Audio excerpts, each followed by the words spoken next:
We'll start with a generic discrete variable x. We'll first look at its probability distribution. The vertical axis represents the probability of x taking on a particular value.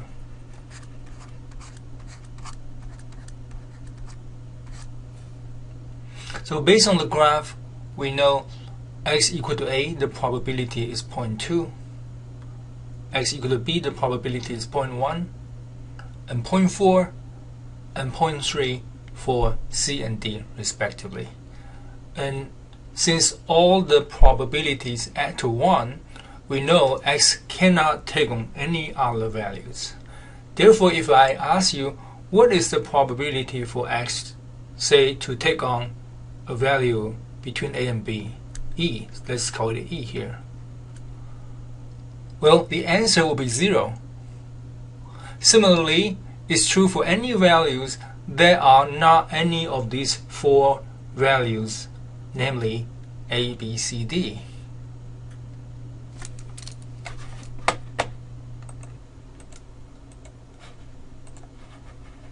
So a complete picture, a complete graphical representation of the probability distribution of x should go like this. It's 0 here until it gets to a, it jumps to this point, and then it's going to go back down to 0 until it gets to b, then it jumps to 0.1, so on and so forth.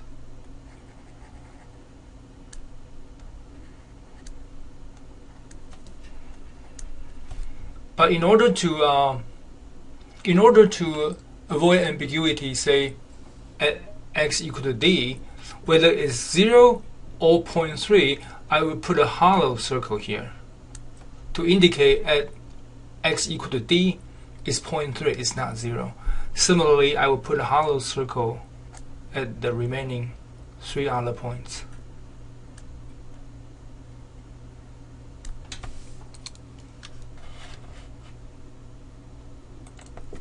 Let's now look at a generic continuous variable y in the graph below.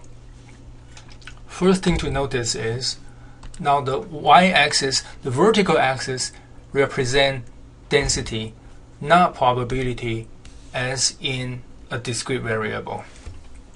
So if I ask you what is the probability of y take on value of a, the answer is 0.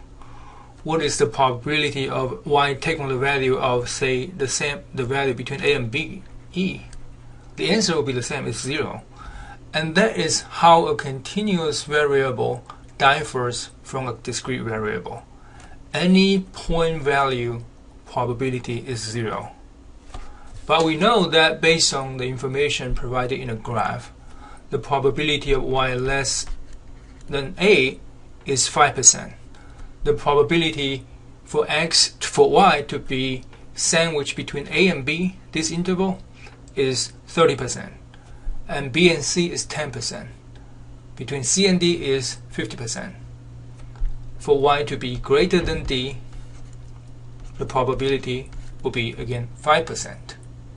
Notice all these probability also add to 1, 100% total probability.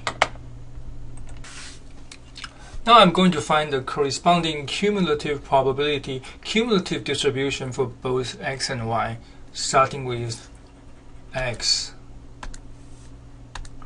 Remember, the definition of cumulative probability is x less than or equal to a particular value. So for any value that is before a, they all have 0 probability, therefore the cumulative probability is also 0 until it gets to a. Now the probability of x less or equal to a is simply probability equal to a. So now again it jumps to 0.2. What about probability? What about the cumulative probability of e, for example? The same point here, say somewhere here. And since the probability for any value between a and e is also 0, this quantity will be exactly the same as x equal to a. So it's true, this statement stays true for any value between a and b. Therefore, the cumulative probability between a and b is a flat line at a value of 0.2.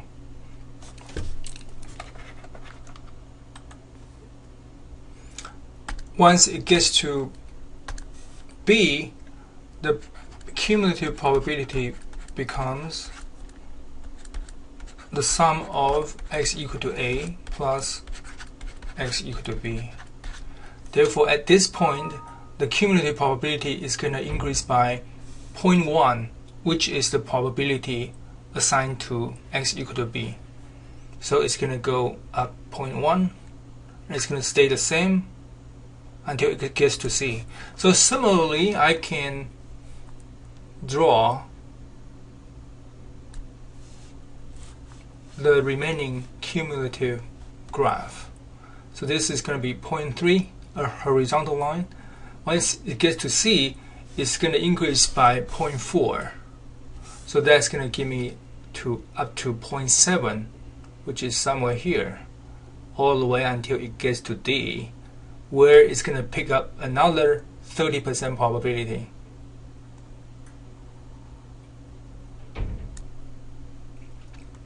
Which is 1.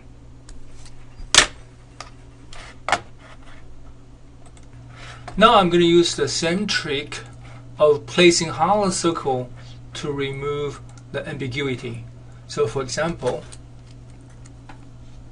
at x equal to b, the corresponding associated cumulative probability is 0.3. It's not 0.2. Therefore, I will put a hollow circle here. And similarly, I need to put a hollow circle here, here, and here, but not here, because as x getting greater, the cumulative probability is always going to stay as 1. Let's now try to find the cumulative probability graph for the variable y. So based on the information given in the density function, we know probability of y less than a equal to 0.05, which by the way is the same as probability of y less than or equal to a, since the point A has 0 probability. So similarly, we know b is 0.05 plus 0.3, i.e. the area from negative infinity up to y equal to b. So this area is 0.05 plus 0.3. That gives you 0.35. Similarly,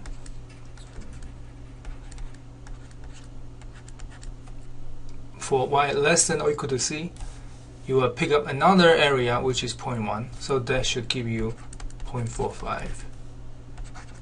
Y less or equal to d, you pick up another area of 0.5, that gives you 0.95. So we'll now put these 4 points on the graph. A 0.05, 0.05, B 0.35, C 0.45,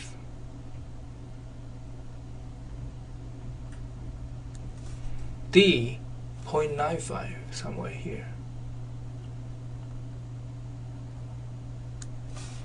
What about all these other points? Should they be steps as well as in the discrete case? You might want to ponder on this for a little bit by pausing the video. Now let's look at what happened for the same point E here. So the cumulative probability of y less or equal to E is going to be represented by this area. So we know it's going to be greater than 0.05, but it's going to be less than 0.35. So therefore, the cumulative probability of E should be somewhere in between.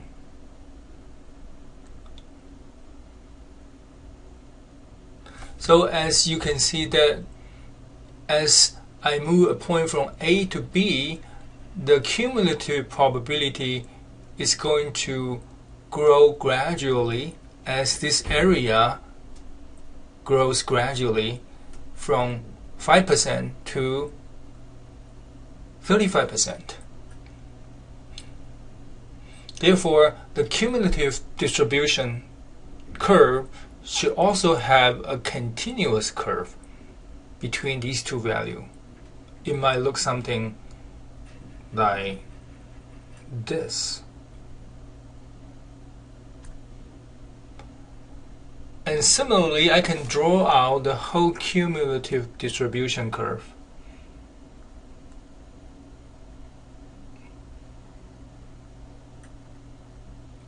And it's going to get to 1 and stay on 1. And to this end, it's going to go down and gets to 0 gradually. Actually, this part is not quite correct because there's still non-zero probability when it's less than y equal to 0. So let me change that.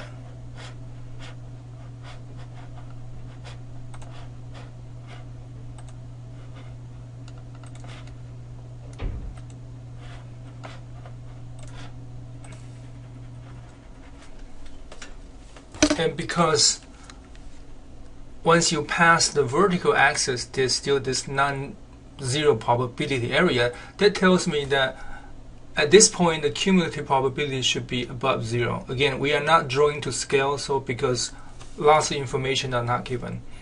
But so that more precisely, the curve should go like this and then goes to 0.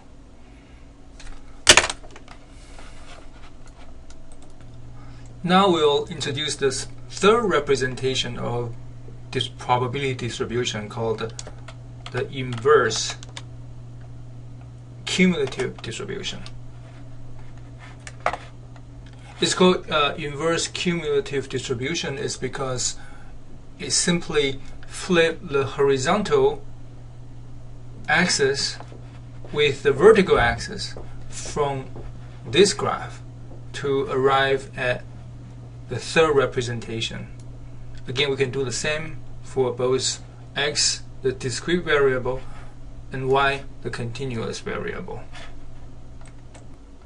And as you can see that I have good reason not to trust my ability to draw. I actually used the application Paint in the Microsoft to flip these two graphs to arrive at these two graphs. So what you need to do is you need to flip this y-axis downward and then turn the resulting graph counterclockwise for 90 degrees to get this picture to this picture. Now I want to annotate the axis a little bit better so we can read it. So now you have, this is the cumulative probability. Now it's the horizontal axis. The vertical axis is the x value. So you would have A, B, C, D. Similarly, for the continual cases, the horizontal axis become the cumulative probability. the y-axis becomes the variable y, and these values are a, b, c, and d. Now I'm going to show how to use these three graphs for calculating probability. There are two common ways of calculating probability.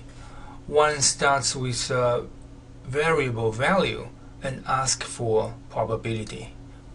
For example, given a point M here, I can ask, what is the probability for x to be less than or equal to m? Or I can ask, what is the probability for x to be greater than m? So for this first type of probability calculation, we can use the first and the second way of representing probability, i.e. the probability distribution or the cumulative distribution. The other way of calculating probability starts with a probability and asks for the value of the variable, such as I could ask, what is the value in this question mark so that it makes the probability equal to 0.7.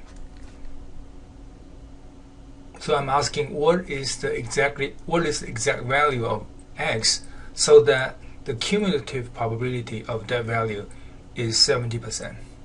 Or I can ask,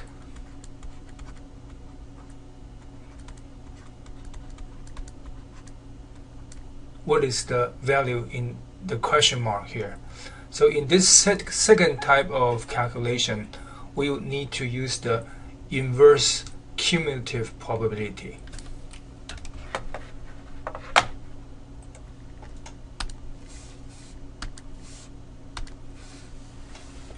Let's first use the probability distribution on the first set of problem, which is quite straightforward.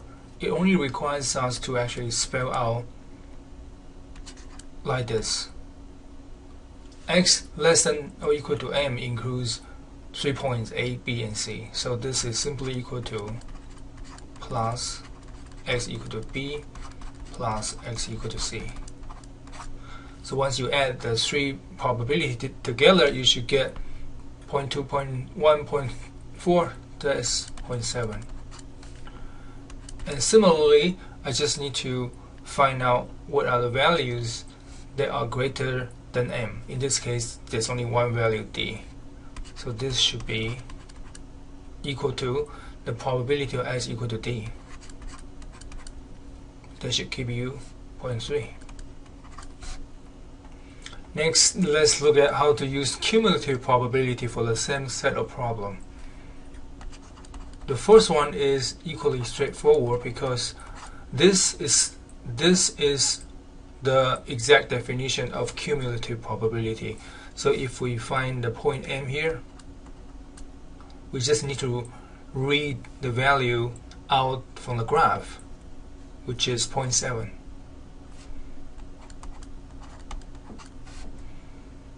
Now let's look at the second problem, x greater than m.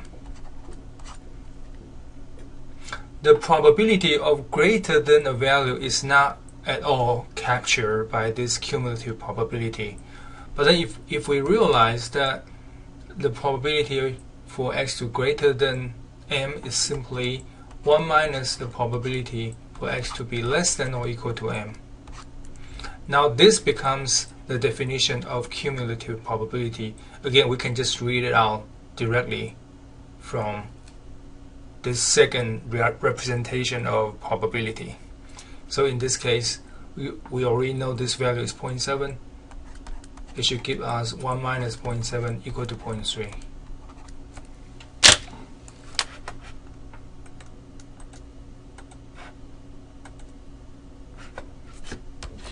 Let's look at the first problem in the second set. Now, how the information are structured in this inverse cumulative distribution also allows us to simply read the answer out from the graph. So you start from finding 0.7 in the horizontal axis, and then you go up.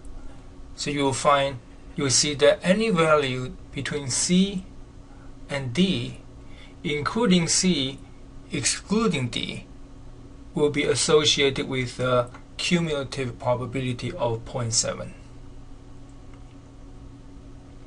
The second problem requires a similar realization that this implies the probability, the cumulative probability associated with this unknown value will be 0.3. So we just need to go to the horizontal axis, find the 0.3 value, and similarly go up. Then we will see any value that between B and C, again including B, excluding C, should be associated with a cumulative probability of 0.3, therefore should be the answer for the question mark in the second problem.